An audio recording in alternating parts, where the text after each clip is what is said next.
Chapter 1. The envelope was thick. Lila turned it over in her hands, brushing her thumb over the familiar, elegant handwriting that looped across the front. Her name. Nothing more. No return address. No stamp. Just Lila. She had almost missed it, tucked between the pages of her favorite poetry book. How did it get here? Carefully, she peeled open the flap and pulled out the single card inside. Lila, my dear, I would love for you to join me for tea at my shop. There is word here I believe belongs to you. With love, Grandmother. A word? She read the note again, something inside her stirring like the first flicker of a candle's flame. Her grandmother's bookshop. She had been meaning to visit since she arrived in the city, but time had slipped past her, lost in the rush of university, new routines, and the quiet loneliness of being somewhere unfamiliar. But now, this invitation, and the way her grandmother had written it, like the word was already waiting for her, as if it had been waiting all along. She thought that she should feel silly for how much that idea intrigued her. Instead, she folded the note carefully and tucked it into her pocket, as if it might change somehow if she left it out too long. She would go. The next afternoon, just as the sun began its slow descent into golden evening, Lila stepped onto a quiet street she had never noticed before. It curled away from the city's busyness, lined with ivy-covered brick buildings that felt like they had stories of their own. And there, nestled between a florist and a cafe, was the Word Shop. The windows were fogged just slightly, the glow inside casting shapes of books and shelves and something else, something she couldn't quite name. Above the door, an old brass bell swayed in the faintest breeze, waiting to chime. Lila hesitated. She wasn't sure why. Then, drawing a steady breath, she reached for the handle and stepped inside. The bell overhead rang, not the sharp, tinny kind she expected, but something softer. Lower, warmer, it lingered in the air, wrapping around her like a melody half-remembered. And then the scent. Ylang ylang. Exotic, floral, warm. The same scent her grandmother had worn when Lila was little, when she would press her face into her shoulder and breathe in the comforting fragrance. The scent of summer afternoons in her grandmother's sunlit sitting room, of whispered bedtime stories and laughter floating like music through open windows. It wrapped around her now like a memory she hadn't known she was missing. Lila took a slow breath and stepped deeper into the shop. The shelves stretched high, filled with books of all sizes, some worn at the edges, others with gilded spines that gleamed in the flickering lamplight. The air carried a hush, as if the words inside these books were waiting, listening. There were small shelves with glowing jars of words. She recalled how her grandmother loved words. The jars seemed to hum and sparkle, dancing reflections on the polished wooden floor. A counter stood in the middle of the room, its surface scattered with scrolls, ink bottles, and tiny glass dishes filled with liquid light. And there, at a round wooden table near the window, sat her grandmother. She looked just as Lila remembered, her silver-streaked hair falling in soft waves. Her twinkling green eyes, warm and knowing, met Lila's with quiet delight. 2 cups of tea were set out, waiting. Between them, placed gently on the table, was a single ivory card. A word was written on it.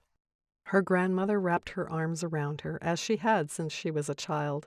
Her hugs always felt like liquid sunshine, and Lila rested her head on her grandmother's shoulder, basking in her love. Her grandmother studied Lila for a moment, then, like it had been no time at all since they last visited, asked, "And what have you been learning at university, my love?" As they sat down, Lila shared, mostly anatomy this term, cellular biology, physiology, how the body works. "And tell me, what is the most interesting thing you have discovered?" her grandmother smiled. Lila let out a soft laugh. "Well, it is that the body is mostly made of water." Her grandmother lifted her brows. 70%, give or take, Lila continued. I thought it was all bones and muscles and organs. Do you remember our summers at the lake? Her grandmother asked. Lila nodded, fondly recalling swimming for hours with her sisters and her grandmother. Do you recall learning how water listens? Lila did not recall this at all. Water listens? Her grandmother nodded, stirring her tea slowly. Water responds. It remembers. It carries the imprint of everything it touches. She lifted her spoon and let a single drop of tea fall into her saucer. A single word can change its pattern. Lila watched as the tiny drops spread, forming delicate ripples across the surface. People think words are just sounds, her grandmother continued, but they are shapes too. Water shows us this. When you speak to it with love, it forms delicate, intricate patterns, beautiful and harmonious. But if you speak to it with anger or fear... She trailed off, shaking her head. Her grandmother set the spoon down gently. Do you remember how the lake looked under the full moon? Lila's eyes softened, like glass, glowing, rippling with light. Exactly. Water reflects whatever it is near. The moon, your hand, your laughter, even your thoughts. It listens and then it mirrors. The water in your body does the same. It doesn't argue or resist. It simply receives the message and shapes itself accordingly. She tapped her teacup thoughtfully. But it's more than a mirror, Lila. Water remembers. It's like a living crystal, recording the vibration of every word, every feeling, every story it carries. And that's why what you say, to yourself and to others, matters more than you know. Her grandmother watched her quietly, waiting, letting the moment settle the way a pebble settles to the bottom of a still pond. Then she spoke again, her voice like the hush before dawn. Now tell me, have you learned in your classes what affects the water inside you and how you must care for it? Lila shook her head slowly. It's still missing from most medical schools, her grandmother said. But if you are to be a great doctor, you will heal your patients much faster with this wisdom. Her grandmother's voice softened, steady and sure. Words, my dear. Lila stared at the saucer, mesmerized. It felt familiar, but she still didn't understand. Words shape us, her grandmother continued. They're not just something you speak. They're something you become. She smiled gently. Words change everything. But water is one of the few things that lets us see their effect. Lila's breath caught. What kind of words? She asked. 2 kinds, her grandmother replied. She placed a hand gently over her heart. The ones that come from here, the ones that rise from the deepest part of you, the wisdom that has always been with you, the whispers of your heart. Do you remember when I taught you this? You were only 6. Lila swallowed and shook her head. She did not remember. And the other kind? Her grandmother tilted her head. The learned ones. The ones that don't belong to you. They chatter in the mind, full of what others have said, what the world has taught you to believe. These often become louder than the heart's whispers. Lila thought of the noise in her head. The lists, the doubt, the expectations. It was always too loud. But her grandmother was reminding her about something she had long forgotten. The soft pull she sometimes felt when she stood in stillness. The way her heart ached, not in sadness, but in longing when she saw something truly beautiful. The quiet certainty in moments when there is no logic, only knowing. Grandmother slid the ivory card across the table to Lila. Whisper. Your heart whispers in a language older than words, the first language, the one beneath all others. As the universe whispers its wisdom, you remember that you have always known this language. Whisper, she murmured, looking at the word that was waiting for her. Grandmother, what does this mean? Her grandmother smiled, lifting her teacup. She took a slow sip and set the cup down before speaking, her voice gentle, sure. You are swimming in a sea of wisdom, my love, and it speaks to you as a whisper. Turn the word over and you will see what I mean. Lila turned the ivory card over. On the other side was a beautiful line drawing. She knew immediately this was the image of the word whisper in water. She felt a flicker of remembrance from the stories her grandmother used to tell her as she fell asleep. "A sea of wisdom?" she echoed. Her grandmother smiled. "Yes."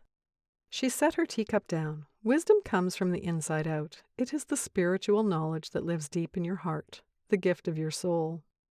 She lifted her cup of tea, inhaling the steam before continuing. "But intellectual knowledge? That comes from the outside in. It is what is learned, memorized, collected, the gift of your mind." Lila let the words wash over her. Inside out, outside in. "What happens when we confuse them?" she asked quietly. Her grandmother smiled, tilting her head. "Then we forget to listen to the whispers inside us, and we start chasing after the noise from outside instead." Lila exhaled, her fingers curling around the teacup. She thought about school, about the lectures and the essays and the endless pressure to know more, learn more, prove more. But this felt different. "Wisdom is not something you collect in books or classrooms, my dear. It is something you already carry. You were very good at seeing this when you were young. Do you remember?" Her grandmother reached behind her and pulled a small wooden box from the shelf. Inside were several photographs, each tucked between sheets of soft parchment. She selected 2 and slid them gently across the table.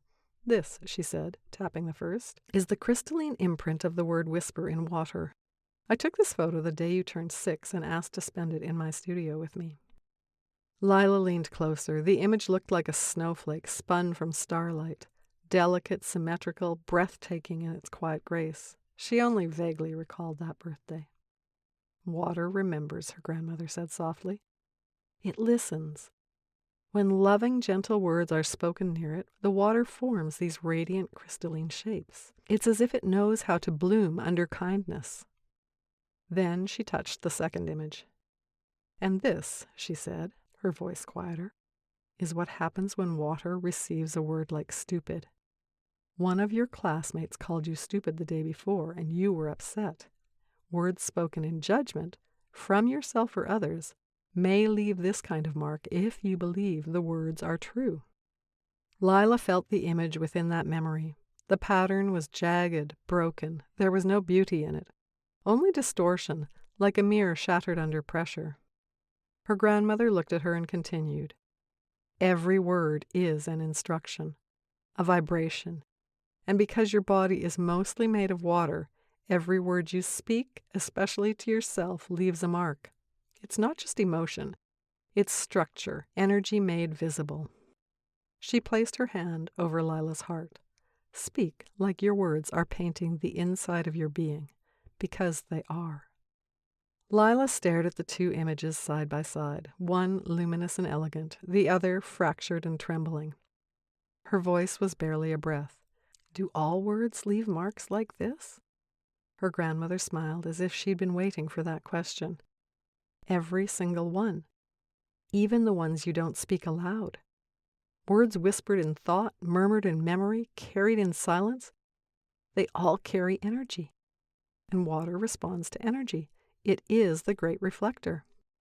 She reached for the teapot and poured a fresh stream into Lila's cup. The steam curled upward in delicate spirals. "This is why I always bless my tea," she said, tracing her finger gently around the rim of the cup. "A word of love, a thought of peace, a whisper of joy. Water listens, and when you drink it, it becomes part of you."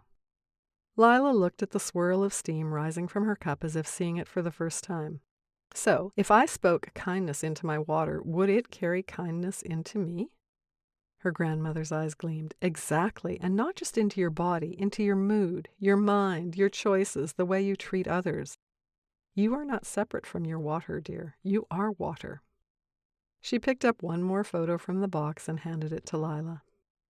This one showed the imprint of the word love. It was exquisite to look at. She could feel it, too, as a loving embrace. She had started to have a faint remembering of that birthday so long ago, and how the love she felt in her grandmother's studio erased the hurt of being called stupid at school. Lila let the warmth of the shop, the scent of ylang-ylang, and the quiet hum of something unseen settle around her. Lila looked down at the word on the card again. Whisper. It shimmered with new meaning. A call to tenderness. A remembering. Lila didn't say a word. She just stared, her heart swelling with something ancient and shimmering.